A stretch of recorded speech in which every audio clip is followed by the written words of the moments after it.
खातिर है शायरी में, तेरी आंखें जिंदगी मेरी, जिंदगी मेरी।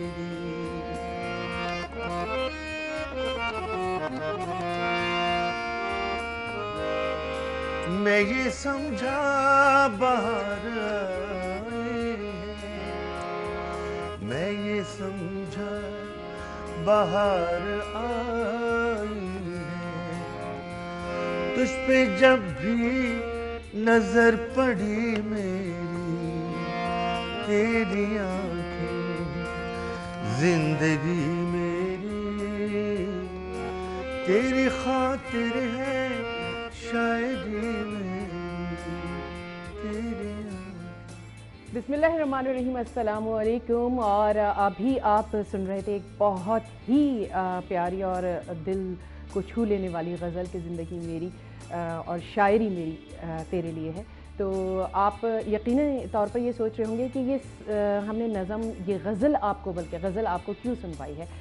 इसका एक बेसिक मकसद ये था कि ये गज़ल किसने लिखी है।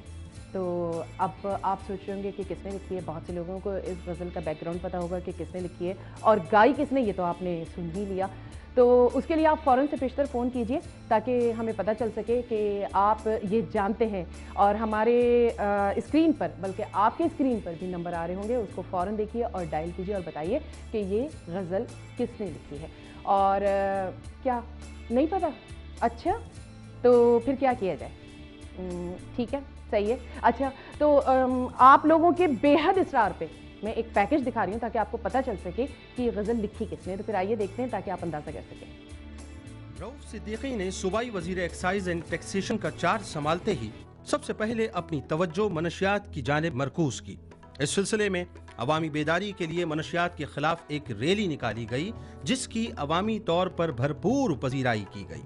अंदरून सिंध अपने दौरे के दौरान रऊफ सिद्दीकी ने मनशियात के खिलाफ सख्त एक्शन लेते हुए अवामी इज्तिमा के दौरान ही अफसरान से सख्त रवैया इख्तियार करते हुए बास पुरस की। जिनको अल्लाह ताला ने तुम लोगों को इज्जत दी, तुमको वर्दी पहनाई, हजारों लोगों के गर्दनों पे सवार कर दिया, आखिरत में जब पूछा जाएगा तो क्या जवाब दोगे? सारी चीजें पैसा थोड़ी होती है। ये मनशियात क्यों बिक रही है यहाँ पे, तुमको मालूम नहीं है? सर मैंने अभी चार्ज ली है। आप तो बन गए हो ना मुख्तार कार। अगर ये चार अफीम को अंदरून सिंध से नहीं रोका तो अगले 10 साल के बाद कलर नहीं मिलेगा। मुख्तार कार तो छोड़ दो।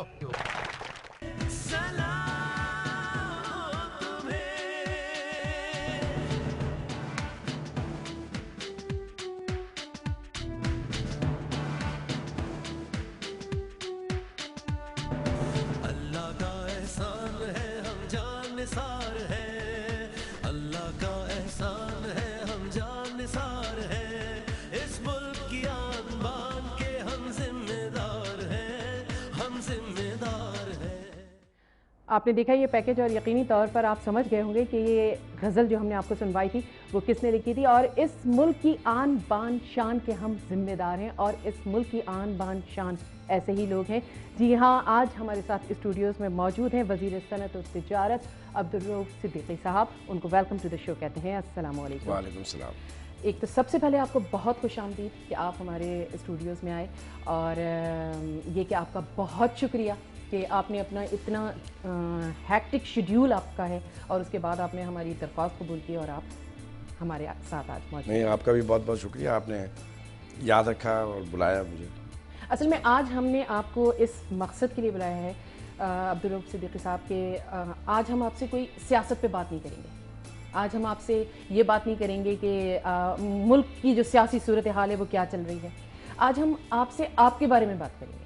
आज हम लोगों को बताएंगे कि आपके अंदर जो एक शायर मौजूद है, एक जो पर्सनैलिटी मौजूद है, वो बेसिकली है क्या। क्योंकि हमारे यहाँ के लोग तो यही जानते हैं ना कि आप एक सियासी शख्सियत हैं, ज़्यादातर लोगों को यही पता है। लेकिन ये कि आज हम आपसे आपके बारे में ही बात करेंगे।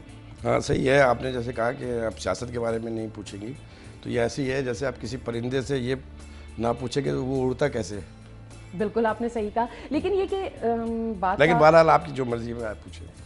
ये मैंने मजाक में कहा है। अच्छा, सियासत, अदब और मज़हब, ये तीनों चीज़ें आपको विरासत में मिली हैं माशाअल्लाह से। अगर आपके नाना, आपकी वालदा से हम चलते हैं तो आपके अंदर एक, वो कहते हैं ना कि बाय बर्थ वो मौजूद थी चीज़ें सियासत में आने की, एक सियासी लीडर, एक कामयाब इंसान बनने की, कामयाब सियासतदान बनने की। साथ साथ फिर अगर हम अदब की बात करते हैं तो वो भी माशाल्लाह से आपको विरासत में ही आया। फिर अगर हम बात करते हैं मज़हब की तो वो मज़हबी रुझान भी आपको माशाल्लाह से घर से ही मिला। तो मज़हब से मेरी मुराद मज़हबी रुझान की है, इसकी थोड़ी वजाहत करेंगे सारी चीज़ें की आप। बिल्कुल मैं करता हूँ, लेकिन ये ज़रा से कुछ बातें आपने बहुत अच्छी बातें इसमें दरमियान में कही। ये इसलिए नहीं कह रहा हूँ कि आपने मेरे मुतालिक कही, बल्कि इसमें कुछ बातें ऐसी हैं जो लोगों के लिए ज़रूरी है कि वो जानें। बिल्कुल। पहली बात तो ये है कि एक कामयाब इंसान, तो मैं समझता हूँ कि किसी इंसान ने कितनी कामयाबियाँ हासिल की और कोई इंसान कितना नाकाम रहा, इसका फ़ैसला कभी ज़िंदगी नहीं करती है। इसका फ़ैसला मौत करती है कि उस शख्स ने कितनी कामयाबियाँ हासिल की और कितनी नाकामियाँ। बसा औक़ात पूरी ज़िंदगी की कामयाबियाँ किसी एक फ़ैसले पर, गलत फ़ैसले के ऊपर नाकामी में बदल जाती है, और बसा औक़ात सारी ज़िंदगी की नाकामियाँ किसी एक अच्छे फ़ैसले के बुनियाद पर वो कामयाबी में तब्दील हो जाती हैं। लिहाजा मैं अपने आप को हमेशा इस मेयार पर रखने की कोशिश करता हूँ कि जो लम्हात गुज़र रहे हैं वो इस तरह गुजारे जाएँ कि वो मेरे लिए सूदमंद हो या ना हो, लेकिन मेरी ज़ात से बाहर लोगों के लिए सूदमंद हो। दूसरी बात एक विरासत की, कि इल्म अदब ये विरासत में होता है। मैं इस पर किसी हद तक कायल हूँ, लेकिन अगर ऐसा होता कि तमाम चीज़ें एब्सोल्युटली विरासत में आती हैं तो यकीनन दुनिया के अंदर बड़े बड़े इल्म व दानिश के मंबा मीनार नूर पैदा हुए, तो उनके ख़ानदान दर ख़ानदान ये सब चीज़ें आनी चाहिए। और तो इसमें विरासत का किसी हद तक, इस हद तक दखल होता है कि जो बच्चा पैदा होता है वो अपने इर्द गिर्द के माहौल में अगर ये तमाम चीज़ें देखता है, इल्म व फ़ज़ल देखता है, किताब देखता है, दानिश देखता है, सुनता है, तो उसके अंदर वो चीज़ डेवलप हो जाती है। तो विरासत किसी हद तक हम जुमलों की सूरत में, पहचानने की सूरत में कह देते हैं कि फ़लाँ ऐसा था तो फ़लाँ ऐसा हुआ, फ़लाँ ऐसा था तो फिर फ़लाँ ऐसा हुआ। ऐसा हर जगह नहीं होता। इल्म अदब में जैसे आपने मेरी वालिदा का नाम लिया, मेरे नाना का, मेरे रिश्ते के सगे दादा थे रहमान बाबा, उन्होंने हिंदुस्तान में जब किताबें लिखी तो उसके ऊपर तो बहुत मज़ाहिब के तकाबुली जाजे। तो हमारा आधे से ज़्यादा ख़ानदान जो है उसका ताल्लुक़ अहले जुनू से है। अहले जुनू कबाइल जो थे, कबीला होता था, उसमें से था।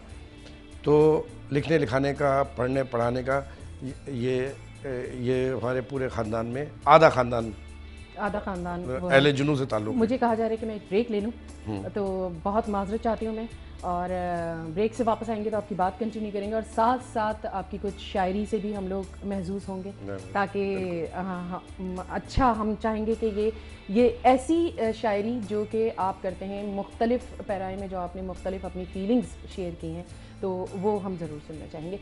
कहीं ना जाइए, प्रोग्राम है टी टाइम और मैं हूँ आपके साथ तज़ीन हुमायूं।